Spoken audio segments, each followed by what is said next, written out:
जय हिंद। आज हम पढ़ने वाले हैं राष्ट्रभाषा पर आसान शब्दों में निबंध। तो आइए शुरू करते हैं।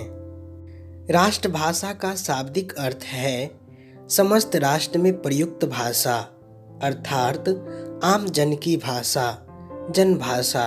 जो भाषा समस्त राष्ट्र में जन जन के विचार विनिमय का माध्यम हो, वह राष्ट्रभाषा कहलाती है।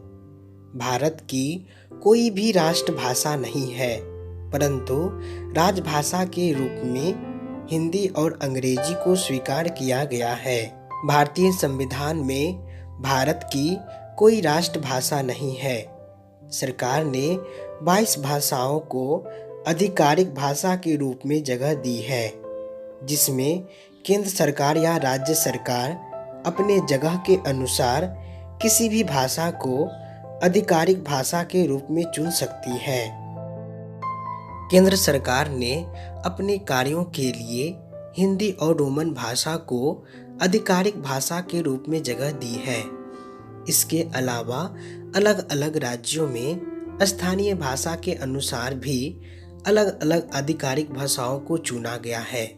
फिलहाल 22 आधिकारिक भाषाओं में असमी, उर्दू, कन्नड़, कश्मीरी, कोंकणी, मैथिली, मलयालम, मणिपुरी, मराठी, नेपाली, उड़िया, पंजाबी, संस्कृत, संतली, सिंधी, तमिल, तेलुगु, बोडो, डोगरी, बंगाली और गुजराती है।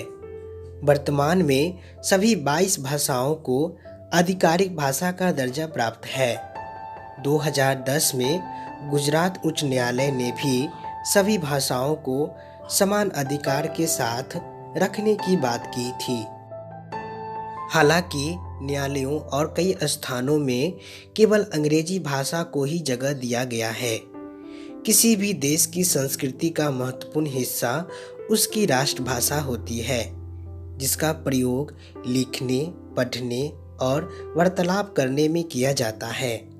देश के महत्वपूर्ण कार्य उस देश की राष्ट्रभाषा में ही किए जाते हैं।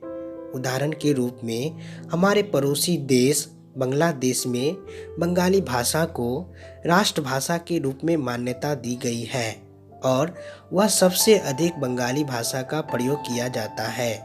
भारत में अधिकांश लोग हिंदी भाषा को राष्ट्रभाषा मानते हैं। देश में निवास करने वाले लगभग लोग हिंदी को भली भांति समझते हैं और हिंदी बोलते हैं।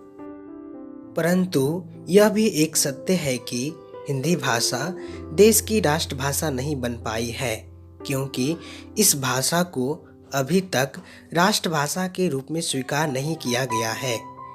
इस हिंदी भाषा को भारत के संविधान में अनुच्छेद 343 के अंतर्गत भारत की राजभाषा के रूप में मान्यता दी गई थी, जिसके अंतर्गत हिंदी का प्रयोग हम केवल राजकीय भाषा में ही कर सकते हैं। दोस्तों, वीडियो कैसी लगी कमेंट बॉक्स में ज़रूर बताएं। मिलते हैं अगले वीडियो में।